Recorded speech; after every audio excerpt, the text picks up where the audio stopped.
Hey everybody, Alex from SeemsGoodMagic.com here. We're doing another Khans of Tarkir Swiss draft. Open to good rare. 1,000 Wins is a pretty powerful card. Efficiently costed, evasive dude with a cool unmorph ability as well, so certainly worthy of a first pick. And passing good cards in Tuskguard Captain, Abomination, Longshot Squad's alright. Red Serpent's okay. I like Mardu Warshrieker. And not much else to note. So let's go ahead and first pick a nice morph dude. Okay, second pick. Well, we could follow up with Jeskai Wind Scout, which keeps us in blue. Heir of the Wilds is, I believe, the strongest card remaining in this pack, though, so I may just want to take that. Taking green after a blue pick still leaves me open for both Teamer and Sultai, both of which are fine options. And I think it's early enough where I don't mind, uh, you know, not staying in color necessarily. I don't have any problems with Wind Scout. I think it's actually a fine card. I just think there's enough upside to Heir of the Wilds where I might want to take it here. Death Touch is just super good in this format. And he even has more abilities on top of that, which I like. Pretty tempted to take him. He's also a 2-drop. He blocks better than Wind Scout. Wind Scout's much better in an aggressive build, which we still could be. But I don't know. I'm not as big a fan of Wind Scout as I think other people are. I have no issues with the card. I should probably amend that statement and say that. I think it's a fine card. I just would prefer to take more powerful picks early and see how that pans out for me. I think we could probably easily just take Mystic of the Hidden Way here, which is a great card. And once again, I'm not really giving up much of anything. If I did end up Sultai, Skull Hunter's not really that great of a card for that strategy anyway. Teamer Charger is a fine card, but I like Mystic more. And not much else to say, I think. Archer's Parapet, fine card as well, but not as good as Mystic. So I think Mystic's actually the best card remaining in this pack anyway. So a fine pickup. All right. Follow up now. Let's see. Sultai Scavenger. Very good if I play a Sultai deck. Fine on the splash. Witness of the Ages is, it's a fine card. It activates Ferocious, which is good, and it's colorless. I definitely like Scavenger significantly more than Witness of the Ages, especially since it would put me in Sultai, which makes the Delve better. So I think I'm going to take Sultai Scavenger just because I really do like that card. Otherwise, Aerostorm's actually an option I could consider, but the problem with Aerostorm is double red would make me more inclined to play base blue, base red, and then the Heir of the Wilds gets more awkward. So I think, for me personally, I like Aerostorm a little bit more than I like Sultai Scavenger, but I'm going to take the Scavenger because I think this is a good opportunity to pick up a Sultai deck, or a Sultai card rather, and start gunning towards that. Like Embodiment and Dismal Backwater and Crippling Chill for that matter would be good, but I think we're just going to easily take this Charm, which is a great spell in general. But yes, I would like to get some fixing. Embodiment is actually perfect if our base colors are blue and green. Much easier to play and maximize the value of this card, especially with Delve spells because it goes to your graveyard. So very nice for this deck. Same thing with like Scout the Borders. It's going to become much better in this deck as well. But for now, let's just take the best card, which is the Charm. Okay, well, good Sultai card still coming. Happy to see that. We're going to pick up this Soothsayer, which is a card I like quite a bit. Very good for Delve. Very good card in general. Okay, Windstorm I could take, which is good for sideboard. I could also take Monastery Flock, which is a good way to buy some time till we can get our 1,000 Wins Sultai Scavenger online. I probably like the Flock more than the Weave Fate. It's a versatile card.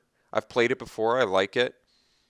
Yeah, it just protects you, buys you some time till you can get some evasive dudes online, and it flies and defends well. I do like Windstorm, once again, for sideboard, and I think Weave Fate is actually playable. I've done it before, but we're just going to go ahead and take the Flock here, which is a nice card to have. Okay, Taigam Scheming is playable, but I'm not exactly sure that's what I'm looking for. Could take the Seek the Horizon. Not a super impressive card. I think we probably just take the Tranquil Cove. I could take the Wetland Sandbar, which is a playable 2-drop, but I would prefer to not play Wetland Sandbar if possible. So if we take the Tranquil Cove, we could end up 4-color sort of thing where I splash something that's white. I don't have a problem with that, so I'll take it for now. We can take a Scheming now.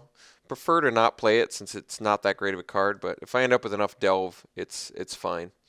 All right, Scion of Glaciers is an option. We look deep enough blue where I can make it work. It's a very nice defender. Otherwise, Disdainful Stroke is also playable, but I think I am going to take the Scion. Actually, I have no issues with this card, so I'll take it. We'll take a Wetland Sandbar now. I'd prefer to not play it if possible. Haven't seen a lot of green or black, for that matter, out of these last few picks, but I don't think that's an issue. We're definitely blue, so we'll figure out the rest of our cards after that. I could actually end up playing this Banner if I don't get enough fixing, so I'll take it over the archive. Dreadmaw is a playable card out of sideboard. It actually seems very good in this deck since we have high toughness guys. Second to last pick, Embodiment, is a welcome sight. Seems like exactly what I want for this deck. So far, a good start. I like the Charm, Soothsayer, and Thousand Winds. Very premium cards there. Okay. Good cards here as well. I think we're going to first pick the Death Frenzy, which has just rapidly become a really nice, just a really nice card in general. I really like it. It seems to work pretty well for our deck already. We only have a couple guys that have too low of toughness. Even attacking with the Air of Wilds, getting the Ferocious online, and then playing Death Frenzy is kind of cool. I like that. But we're going to take the Death Frenzy because it's just a powerful card, and it's a good way to fill your own graveyard if a couple of your own guys die for delving afterwards. But yes, huge fan of Death Frenzy. Very, very powerful against the aggressive builds. Okay. Well, Suspension Field, possibly worth a splash off the Tranquil Cove? Probably not. I think it's a little bit too early to be figuring out a 4th color. Rakshasa Vizier. You know, I would actually like that card, but basically it's a 5-mana 4/4 that only works with our 1 Delve card so far. So it's not seeming that great in our deck, whereas Dismal Backwater helps us fix, makes our mana base better.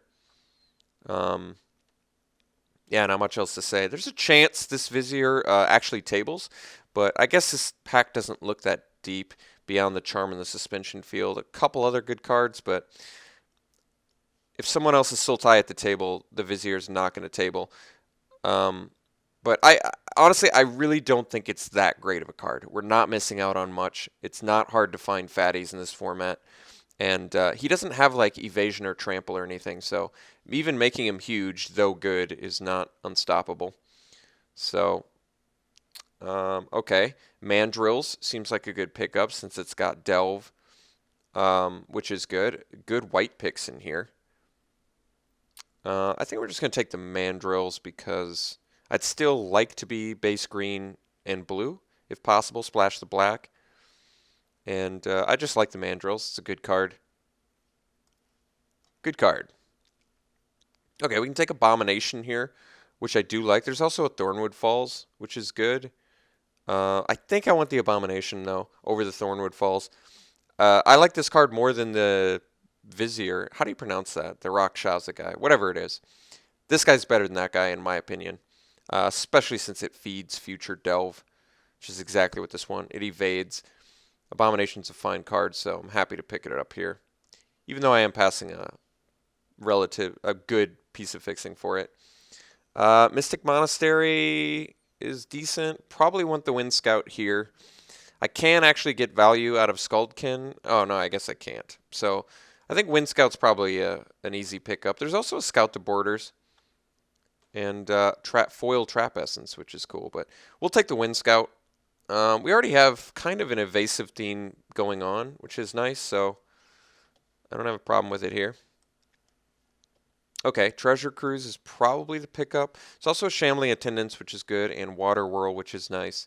But I definitely love running Treasure Cruise whenever possible, so I think we're just going to slam that. Okay, I think we take the Thornwood Falls now, continue the fixing. I do like Shambling Attendants, but I wouldn't mind a couple more Delve Enablers now, because I would prefer to not play the Scheming if possible, so we'll see if we can't get something better. Dragon's Eye Savants seems actually pretty good in this deck. Defends, buys us time to get to our finishers. It's also a force away, which is good, but I like getting the information with Dragon's Eye Savants too. It can be valuable. And like I said, it's a fine blocker, which I would think we'd be able to pretty consistently unmorph it. Force away is good too. It also fills our graveyard, which is good for our delve. But Savants are uncommon. I don't get an opportunity to play with them too often, so I'm going to take them here too. All right, we could take the Blossoming Sands, which would also help us splash for white if we saw a white card that we wanted to fix for. Otherwise, cancel. Not a huge fan of it in this format, but it's certainly playable. There's also Roar of Challenge.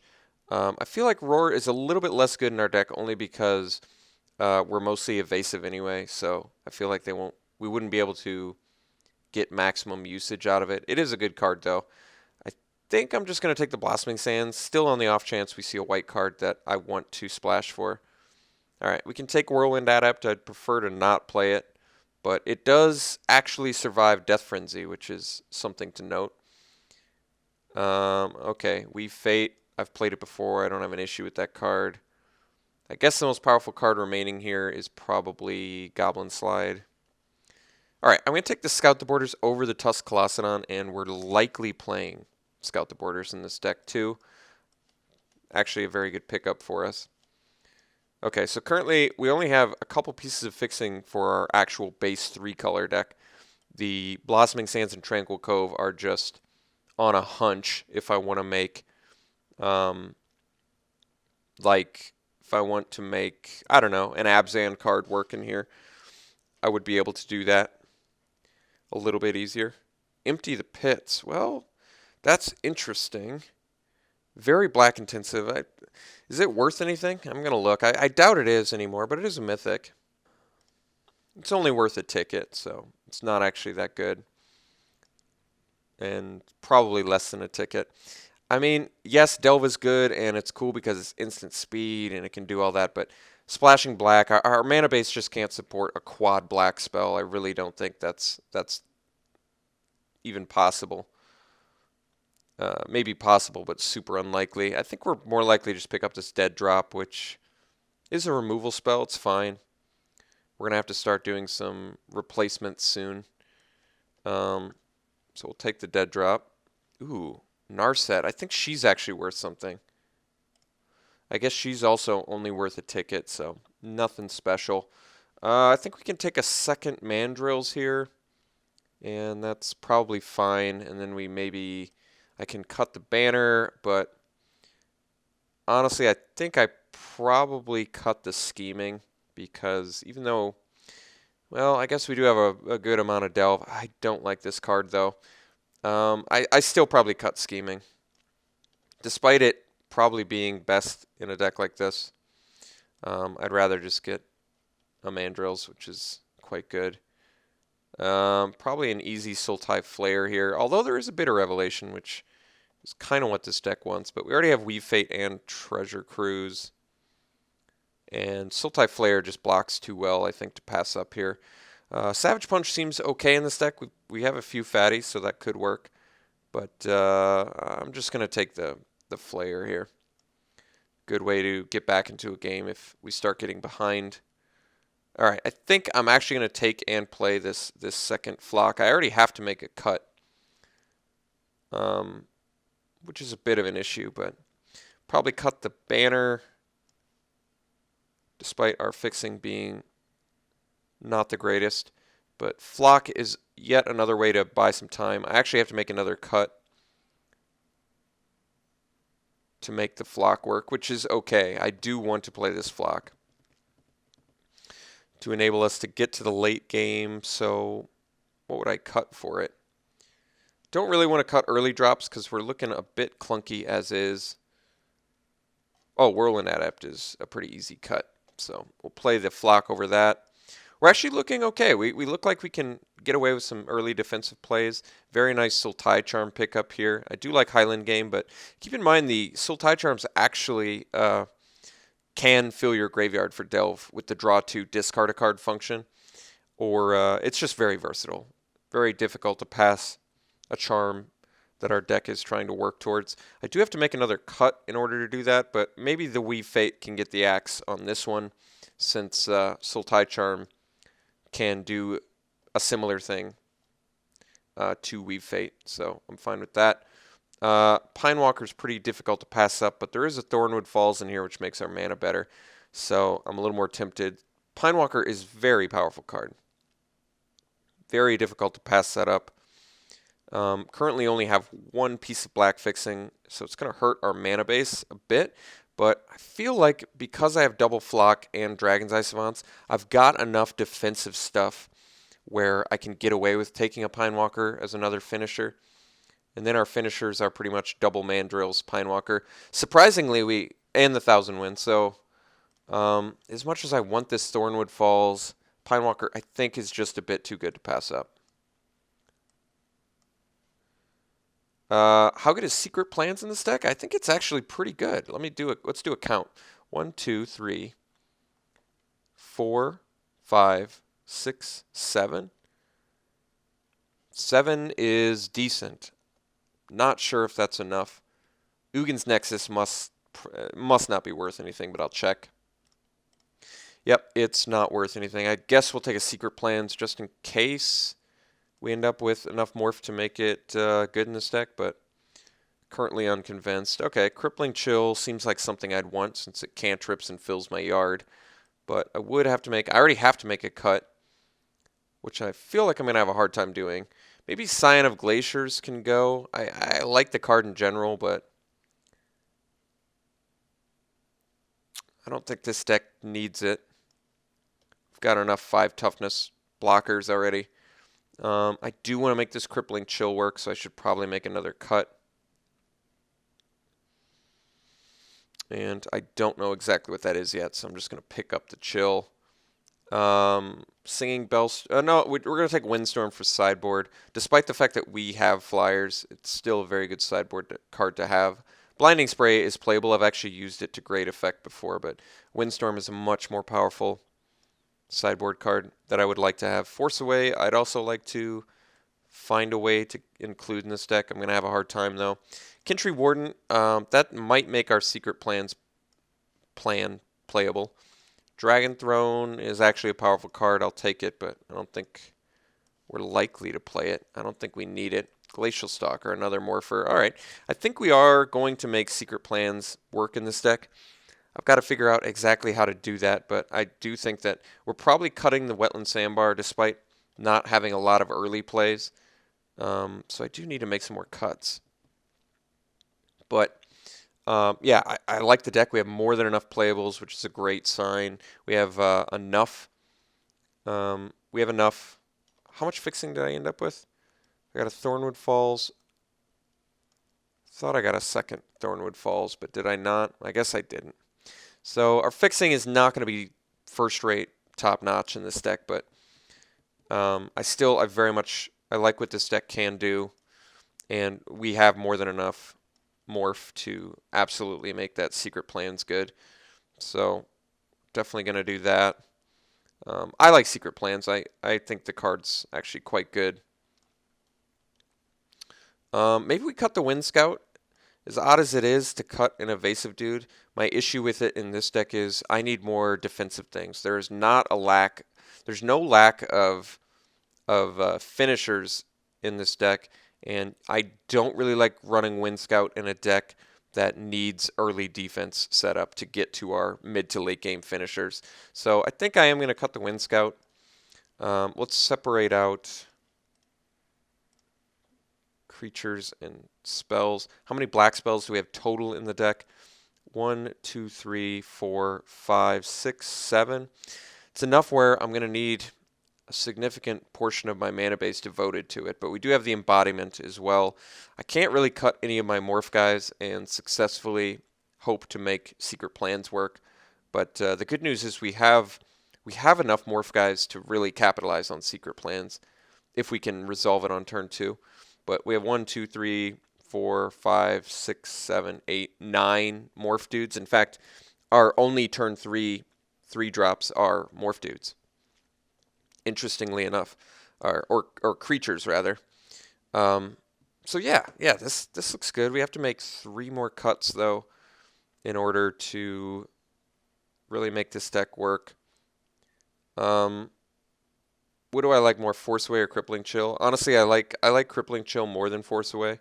I'd rather have a cantrip than a chance to get the Ferocious. We do have a few ways to get Ferocious online, but I'm going to cut the Force Away. I can sideboard into it if we play against something hyper aggressive. But we have good defense cards. I keep saying it because it's true. Dragon's Eye Savants, Double Flock, very good defensive. And look at our finishers. We have Pinewalker, Abomination, Mystic, Thousand Winds, Glacial Stalker, Double Mandrills, Scavenger. Flare's great in this deck. So yes, no lack of finishers. Good removal. Double Sultai Charm, Death Frenzy. Dead Drop is fine. We have 5 Delve spells. How many ways to fill their yard for Delve do we have that do it well? Double Sultai Charm, Scout the Borders. Sultai Soothsayer. It's enough. We're still maybe a bit slow, so I could see cutting Dead Drop. I like Dead Drop. I don't have a problem with the card, but since I already have 4 other Delve cards already, and honestly, I feel like a lot of times Dead Drop can be worthless, only because if you're playing against token-based decks or aggressive decks, I feel like it's just too slow. So I think I am going to cut the Dead Drop. I think it's a fine card, as mentioned, but we have enough things to do. Like Death Frenzy, I feel like is just straight up better than Dead Drop. It's more efficiently costed. It gains you life. It hits likely the same things that they would sacrifice. So let's just make one more cut. It's not going to be Secret Plans. The reason Secret Plans is very good in this deck, it's not good if you have a deck full of morphs that are like 5 mana to unmorph, but we have free morph here, 1 mana morph here, 1 mana morphs up here, so we have 4 guys that unmorph for 4 mana. This guy only unmorphs for 3. Our morph guys are very good, I think, alongside the Secret Plans, and like I said, 9 morph dudes is very much enough to make Secret Plans good in this deck. I got to figure out how many black sources I'm playing. I may only play Dismal Backwater plus 4 swamps. That way, that's 5, 6 with the embodiment. And I feel like that should be enough. I do still have to make one more cut, though. So I'm still in the process of figuring out what that is. It's certainly not going to be any of these.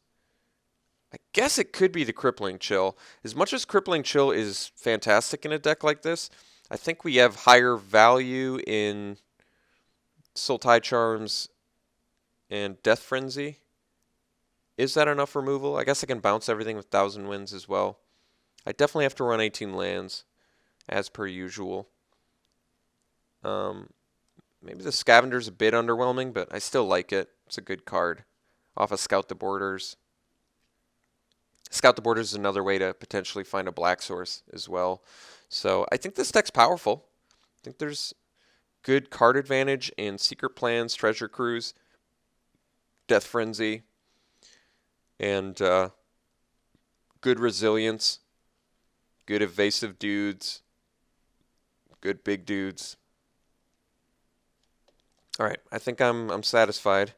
So let's combine the groups. Let's take a look at our colors here. So our black spells are mostly multicolor.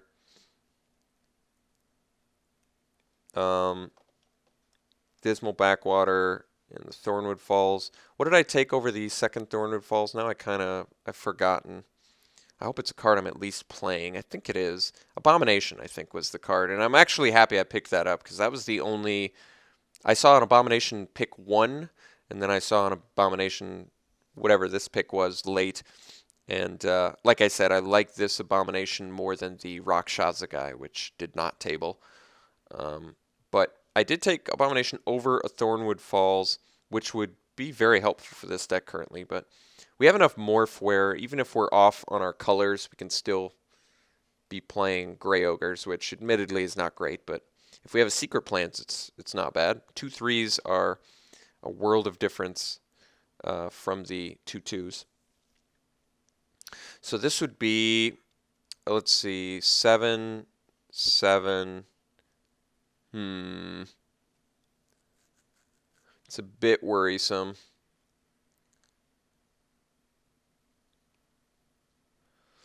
I prefer to have 8 in both, but I'm not sure how easily I can do that. I do want to be able to activate this embodiment, which means I really need both these colors. Yeah, our mana base would have been helped so much by one more Thornwood Falls. That's tough. We do have Scout the Borders, we have Embodiment, but Embodiment requires both blue and green to work. Oh, we have 8 sources of blue, 7 sources of green. I see. 5 sources of black. Okay. So we have 8 sources of blue. I could go down one more. This way it's 8, 8. But then it's only 4, 5 with the embodiment. I think I have to get away with 5. I don't have to, but I want to get away with 5. Because I want to be able to cast Secret Plans on turn 2. I want to be able to get our early defense set up. We don't need black immediately. Yeah, we really don't need black immediately. So I think this is going to be a little bit short on black resources, but I'm satisfied enough with this deck. I actually think it's not bad. Let's organize it one more time. We are running low on deck time, but we're done here, so it should be fine. This guy and this guy. So our deck looks fine. I like it. I'm going to run it like this, and we'll see you round 1.